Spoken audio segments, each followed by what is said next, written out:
Mkurugenzi. Man. Mkurugenzi Minisodes na kama K kabla sijaingia. Mkurugenzi, mnakumbuka juzi tu nikiwaambia hapa audio experience 2026 iko 3 months away. Ona sasa imebaki wiki moja. Na wengine wenu mko hapo hamjashika tikiti. Next weekend tarehe 3 na tarehe 4 September ndio sisi hao Ngongrescos. Wacha nikwambie tunataka kutembeza kizungu pale. Mtapenda. Haivu sitembe kwayo. Based on my current metrics, could you please extrapolate how my profit margins will look like in 24 months? Yani a whole global event is coming to Africa for the first time. Na wewe uko tu hapa hujashika tikiti. 2 whole days of learning and interacting with business people, people shaping technology, problem solvers. Mtu yangu, Professor Bitange Ndemo mtapatana wapi usipokuja audio experience? Mtu alikuwa behind digital transformation ya hii country. Techpreneur kama Hilda Mora. Unafikiria mtapatana na yeye Dunda? Ati muongee biz mkisikiza rege? Usikue mamba mslow mtu yangu. Jishikie space yako hapo audio experience. Na kama kawa unajua baada ya biz pale Bensol na watendawili wanaenda kufanya mambo yao mbaya. Hii mwaka naye sidhani utaattend event ingine wholesome kuliko hii mtu yangu. Nakwambia ukweli. So link nimekusetia hapo kwa description. Mfuko ikiwa chini, cheza na the basic pass. Hiyo naye atukulipishi ni free of charge. Mfuko ikikubali, cheza na my personal favorite. Hii na inaitwa the premium pass. Hii ukiwa nayo, unaoperate ki-VIP. All access granted. Usikubali kukaa home watu wengine wakienda kuivisha biashara.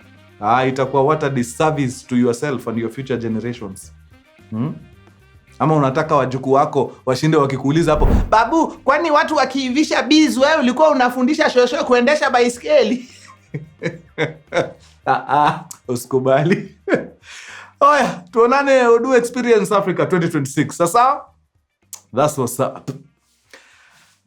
Tuende kazi.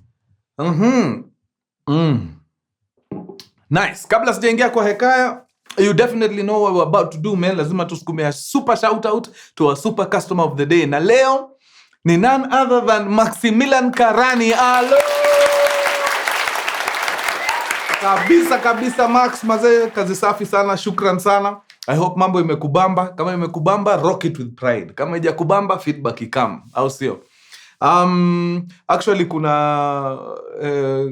wase kiasi walikuwa na dai hoodie inakaa kama iko faded kidogo. Nilisahau kuambia kulikuwa na materials tofauti.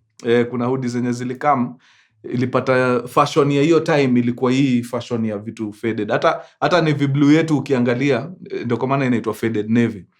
Ni style fulani imetokea, unapata nini na ka faded kiasi. So ukiona usifikiria bana hii hoodie kwani mlikuwa mmeipiga. Haiko imevaliwa. Ni design ya mafade na ilikuwa inaingia hiyo time. Sijui kama bado iko hiyo fashion. But quality nayo top notch, usiogope.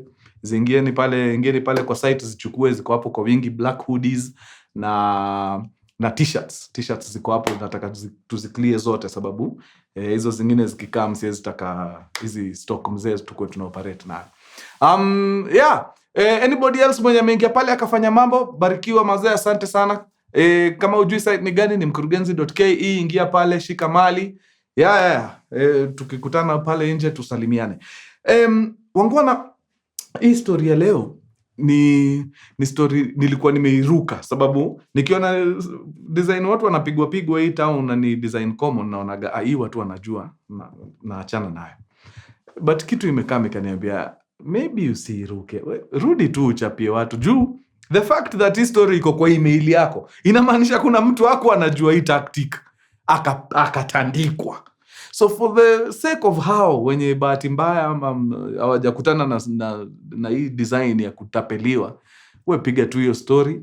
Wenye already mnajua, well and good. Wenye hamjui, mkae rada. Okay? Very nice. So boy wetu hapa mazee ni boy anasukuma wera yake safi. I think ni architect, anachoraga plans hapa za makeja nini. Actually Derek weka Facebook yake, ndio hii Facebook yake. Mkiwa na mashughuli za architecture nini mnaweza mpatia. Now, huyu boy wetu iko time alikuwa anataka kusukuma shamba yake fulani hapo. Iko side za Laikipia.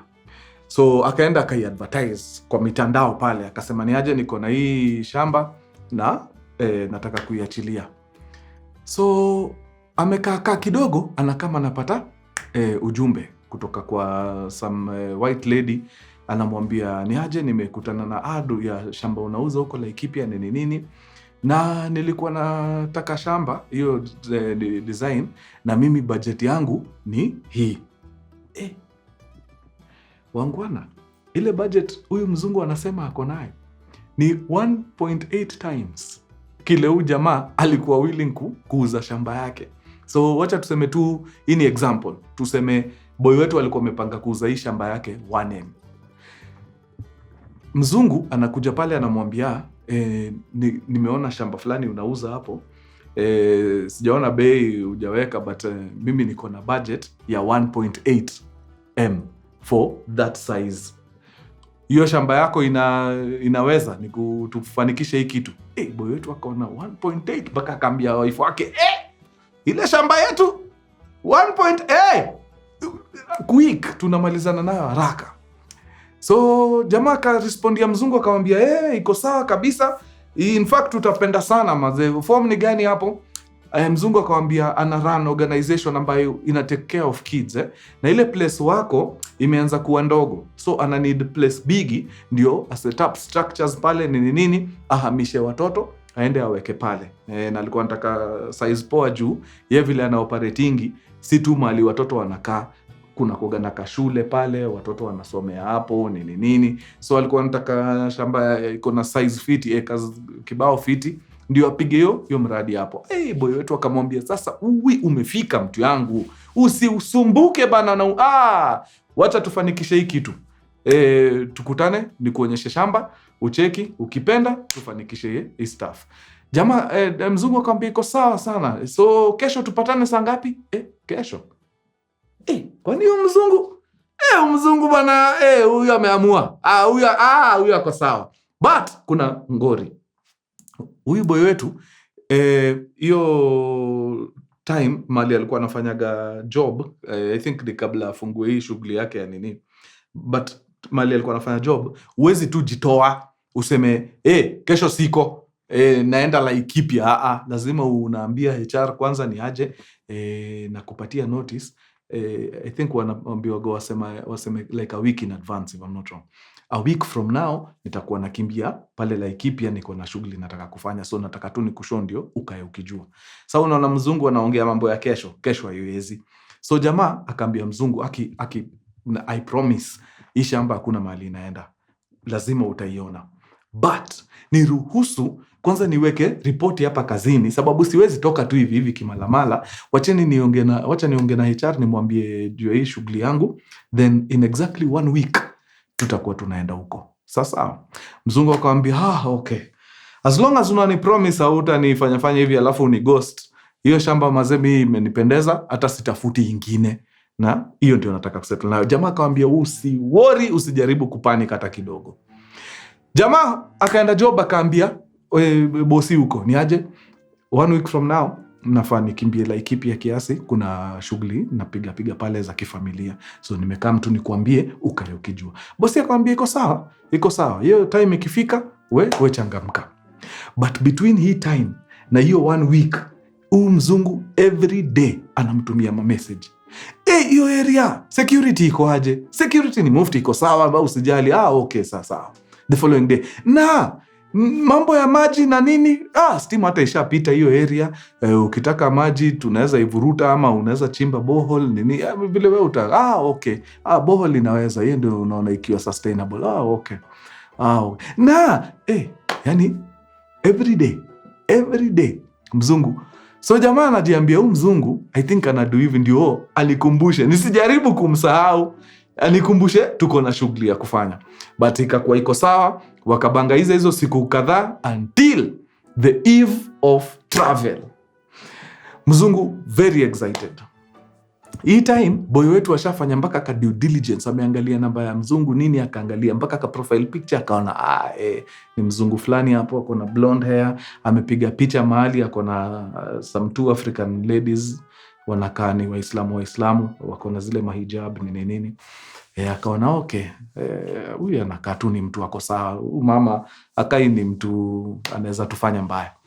So on the eve of travel day, Mlami anamshtua pale WhatsApp, ni aje safi, unakumbuka mambo yetu kesho? Niko rada mbaya. Very nice. So nataka tupange safari, sababu mimi nitakuwa ninatoka area za Narok. Na by the way, unajua time yote wakiongea, hata uboy wetu anasikia hiyo phone call kwa background, anasikia watoi wanacheza nini. So ni legit kabisa, Mlami ako na children's home mahali, anakam anunue shamba aende apige expansion. So akamkola akamwambia niaje, nataka nikupange kesho na kam. Akatumia mjama wetu picha ya gari, akamtumia a white Prado, ilikuwa ni KBL ama ni KBN, Prado ya white. Akamwambia hii ndio gari nitakuwa na kam nayo, ninatoka Narok saa 10 asubuhi, okay? Nakuja straight mpaka mahali huko Nairobi.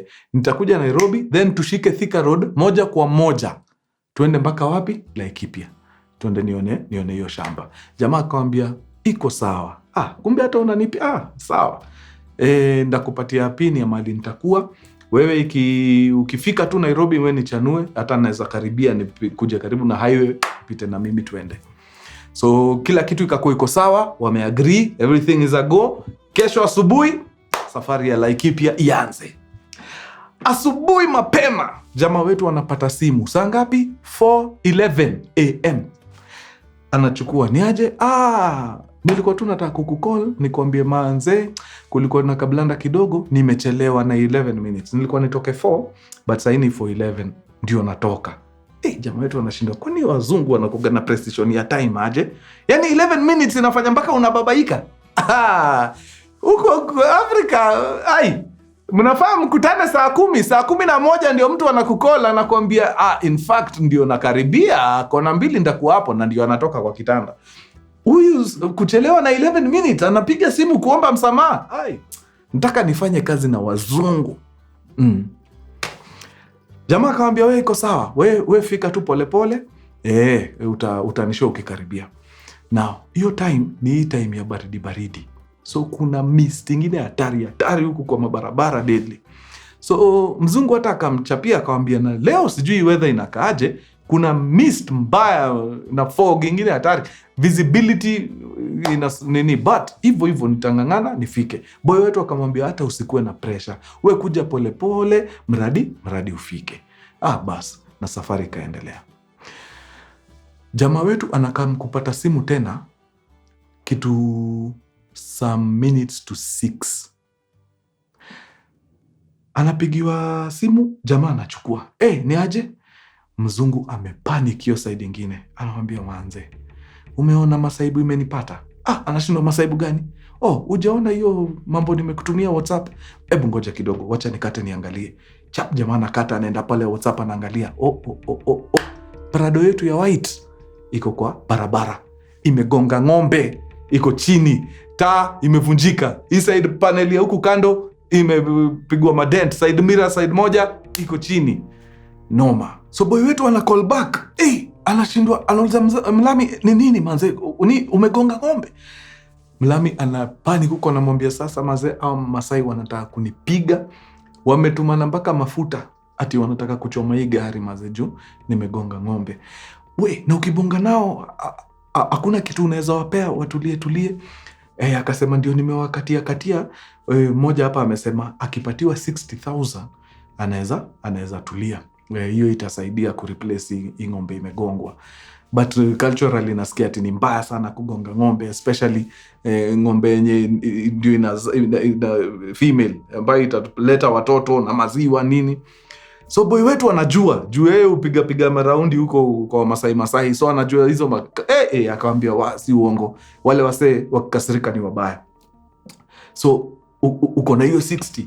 Akamwambia mazee, sina hiyo 60, niko na cash money, sababu mimi hata sinaga Mpesa. Si hata unaona nikupigia na Airtel. sinaga nini, so mi ukuaga na cash, na nilikuwa tu na cash kiasi hapa around 34,000. So nataka kuona vile tunaweza saidiana hapa, but hawa wase hatuelewani sababu hawa wanaongea Kiswahili, mimi Kiswahili sijui poa. Kuna vile unaweza bonga nao, at least msikizane, ujaribu kunitetea tutoke kwa ishi dangalao. Jamaa akasema iko sawa, patia nda huo simu haraka. Simu ikapatiwa Masai. Masai amewaka huko mbaya sana. Huyu tutamaliza huyu, na hii gari tuchome. Akapelekwa chini, mazee hapana, usiku hivyo, ni mama mzuri sana, haku anataka ajali ufanyika, unataka agenda huo. Nimemwambia nipatie 60, kama ana 60 mambo yote tunamalizia hapa. Akamwambia sasa huyo mama ana 60, ako na 34,000 cash money na ana pesa kwa simu. So wacha niongee na yeye, nione kama kuna vile mimi naweza msaidia, tujazilie. Lakini hii 60 iko juu, tafadhali tuhurumie, rudi hata chini kidogo. Unaona hii kitu mtu akuagi amepanga, unaona ni kitu imemkuta tu. So Masai akamsikiza hapo, akamwambia haya, leta 50 basi, leta 50 na haraka sana. Ikichelewa kidogo ujue mimi niko na roho ya kusikiza, lakini hao wenzangu hata mimi mwenyewe siwaamini, watafanya mambo hapa. So boy wetu akarudishiwa simu hapo na Mlami, wakabonga, akaambia Mlami, sasa hao watu wameshuka 250,000. Wewe unasema uko na 34. Kwa hivyo nikutafutie ka 16 haraka. Nitafutie ka 16, then uitume tu kwa huyo Masai direct, juu hata mimi utanitumia aje, sina design ya kureceive hii pesa. So akasema haina mambo, wacha nitoke, juu naona ka 6 kameingia kushakuwa asubuhi, wacha niende nifanye nini, nikutafutie Mpesa haraka, faster nitumie Masai.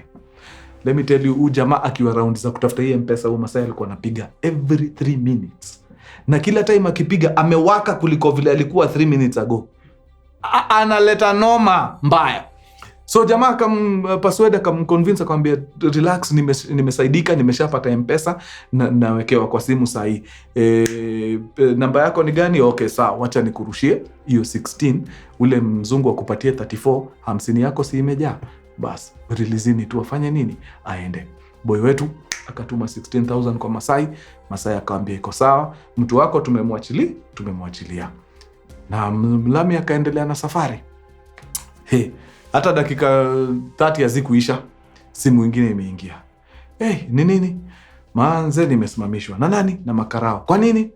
Naendesha gari ya accident na sina abstract. Manze, inakuaga hivyo.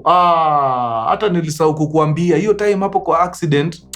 Ingekuwa poa kungekuwa hata na karawa kuandikie kitu. Masai ametusumbua, yani hata sikukumbuka kukuambia hivyo. Sasa wanatakaje? Mimi sasa sielewi, unless nikupatie simu ujaribu kuongea naye. Ongea naye. Sawa, mpatie simu. Mlami akapatia Karao simu. Karao akaongea na jamaa. Huyu umwambii hii kitu anafanya ni makosa. Akiafande pole, unajua saa nyingine mtu akiwa kwa ajali anachanganyikiwa kidogo nini, but si kupenda kwake. Tunaweza msaidia aje? Sababu kuna shughuli very important anafaa afanye, na akiwa huko mambo inaharibika. Anahitajika Nairobi haraka sana. So Mlami Karao akamwambia sasa wewe tafuta 10 hapo. Ndio mambo ikuwe rahisi hapa. Otherwise itabidi tuvute tu hii gari tuipeleke station, na huko mambo itakuwa ngumu sana. So jamaa akamwambia ina mambo afande, wacha nifanye mambo, rudishia Mlami simu. Mzungu akarudishiwa. Imesemekana wanataka 10 na wewe najua hauna kitu. Wacha nikimbie nitafute hiyo 10 haraka faster niitume. Mlami akamwambia sasa sijui kama amekuambia. Amesema yeye hataki trail kwa simu yake. So amekataa kutupatia namba yake ya simu.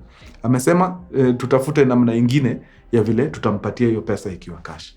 Sasa jamaa akiwa Nairobi anashindwa, sasa tutamsaidia aje? So Mlami akamwambia kuna wase wanapita hapa, naweza ongelesha mmoja tutumie namba yake. Sawa, ongelesha mmoja hapo. So after some time Mlami akacall tena, nimepata mtu amekubali kwenda kututolea. So namba yake ndio hii, tuma hapa, jamaa ende atoe apatie Karao tuachane. Bas. Jamaa akatuma kiinde papa haraka faster. Ikaenda. After some time mzungu akakola akamwambia ni aje mambo iko sawa, washaniachilia, lakini Sasa kuenda naye ikiwa hivi itakuwa na feel kwanza kuna mavitu zimehang hapa chini, nikidrive nasikia zinagua lami. Nataka niingie kwa center iko hapa mbele, nipate tu msea nikazie mavitu hapa, at least arudishe vitu fiti ndio niweze kukuja hadi huko. Jamaa kadai na mambo, wewe ingia tu hapo mbele. Mali utapata wasafiti uzuri. Prado, Toyota ni gari kila mtu anaijua, so huwezi kosa mtu anaweza ishughulikia mbio. So mlami akaenda akafika mahali akapata maska na akacall akaambia jamani aje nimepata msee ndio huyu mnaweza ongea na yeye akuchapie itakuwa mangapi. So jamaa akamwambia hii hata hatuwezi fanya mambo mingi sababu tukianza kuifanyia vitu huyu mzungu atafika Nairobi. So ni first aid tu ya kushikilia hapa na pale nini. So ukituma hata kama ka 10 ka 15 hapo inaweza kuwa sawa. Tufanye mambo yetu haraka faster bas. So jamaa kadai manze 15 tricky but ka 10 naweza pata. Unaweza mfanyia first aid fit na hiyo sawa.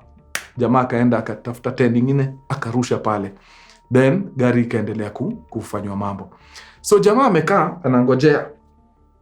After some time anajiambia hiyo first aid si kitu inafaa ichukue muda. Akacall tena. Mambo iko namna gani? Bado mnapambana na gari? Mechanic akamwambia hata ndio wa majamaa wanaiangalia hapa. Sioni kama ni mbaya. Hii after a few minutes hii inafaa kuwa imemalizwa. But as anaongea na msee, kitu ikamuuliza, kwa nini hiyo garage imenyamaza hivyo? Kawaida garage inakuwa na masauti zake. Omondi yako huko anapiga panel beating. Sijui kuna machuma engine inangolewa inafunguliwa sijui kuna masauti tu. Garage haikuwagi imenyamaza. Huyu jamaa anaongea ni kama ako ndani ya kiofisi, ako ndani ya room. Akamuuliza, uko sure uko kwa gari? Iko hapa. Ebu washa video nione mahali mmefika. Ikakatwa. Jamaa kajiambia wallahi. Akacall tena haishikwi. Akacall Karao mwenye alitumiwa ule mse mwenye walitumia ganji pale, nothing. Wakacall Ndauo mwenye alitumiwa pesa, nothing. Akaenda huku kwa mzungu akauliza kwani ni nini na happen? Mbona all of a sudden sasa sipati watu, huo meko wako sasa amesimpati nini? All of a sudden profile picture ya mzungu ikapotea. This is the end. Hapo ndio akajua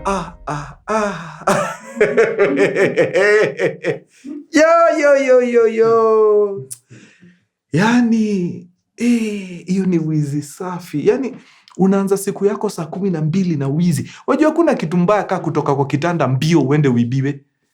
Hiyo ni mbaya. Like, unatoka kwa blanketi mbio uende upeane pesa. Aliti. Yeah. Aliona siku mrefu hapo. So amenitumia story akaambia niwaambie tu. Mimi story nimeisikia mara kadhaa. So mimi niko na simu story hata nyinyi mmesikia mara nyingi. But clearly si kila mtu ameipata. So ni kitu hiyo happen sana. Hii kitu nilikuwa nakuja lakini mimi mzungu gari yangu imegonga ng'ombe. Happen mara mob sana. So mkuwe careful as mna deal now. Yeah. Na hata kuna wengine amenigusia ya hizi za job. Sasa hizi za job nyinyi mshachanuka. So nyinyi hamuingizwi na hizo za job. Nyinyi mavijana wenye mnakaa mnatafuta kazi, nyinyi hamuingizwi. Watu wanaingizwa ni wazazi wenu na mashosho wenu. Hao ndio wanapatikana. Kwanza kuna mtu amepigwa drama fest moja ya kimataifa mbaya sana. Shosho ana run kibanda. Na hao madhe wa soko saa ingine wako na tuganji. Wanakuwa wamejibeba. So jamaa ako hapo anakama ananunua ndizi. Anakula ndizi hapo akipigia madhe story. Madhe, biashara iko namna gani? Iko sawa? Simu zinalia kwa mfuko. Tap anakata. Ingine, mtu ananisumbua madhe.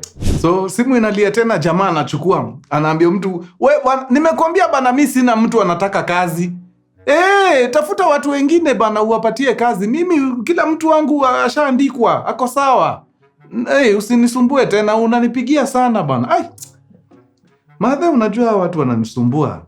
Sababu kama huyu ako Kenya Airways, wako na kazi wanafaa wapatie vijana.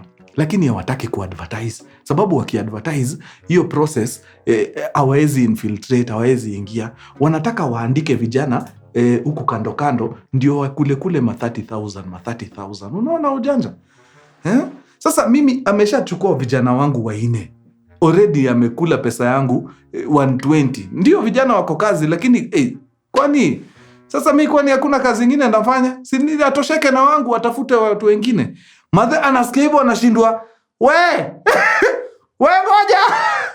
Unasema 30,000 anachukua anapatiana kazi.